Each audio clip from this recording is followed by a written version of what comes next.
Because they, as a journalist, are responsible not only to report facts but also to question power and expose injustice. Today, we must confront a difficult question: climate injustice. Who suffered most and who is responsible?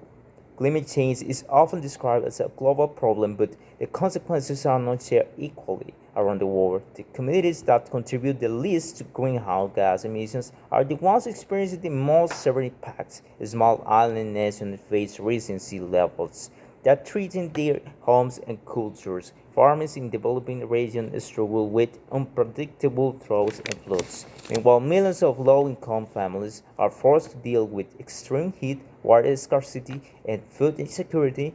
This raises a critical issue of accountability, according to international climate reports. The wealthiest nations and industries have produced the majority of carbon emissions over the past century.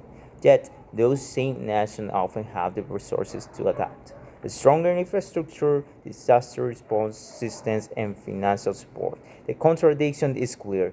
Those who cause the problems are better protected from its consequences, while vulnerable populations are left to face the worst effects. As journalists, we must ask: is this fair, and who should be held responsible?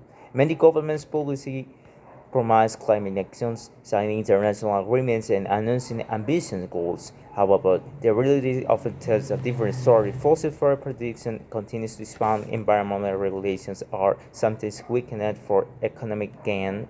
Politicians speak about sustainability while approving projects that increase emissions.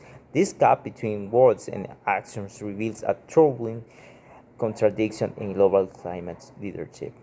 Furthermore, climate injustice is not only international, it also exists within countries. Marginalized communities frequently live in areas more exposed to environmental risks, and such as flood zones or polluted industrial regions. They often have fewer resources to recover from disasters. When a hurricane destroys homes or throws ruins crops, the poorest citizens pay the highest price. Therefore, the question we must ask is not simple: how do we stop climate change? But also, how do we ensure justice in the process?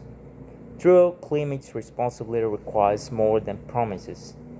Wealthy nations must support vulnerable countries through climate finance, technology, and fair policies. Corporations must be transparent about their environmental impact, and governments must prioritize long-term sustainability over their short-term profits.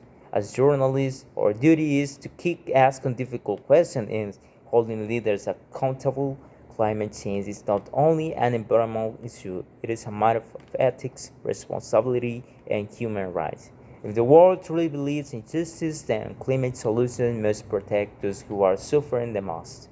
Because in the end, the real measure of progress is not how powerful nations survive climate change, but how humanity protects its most vulnerable people.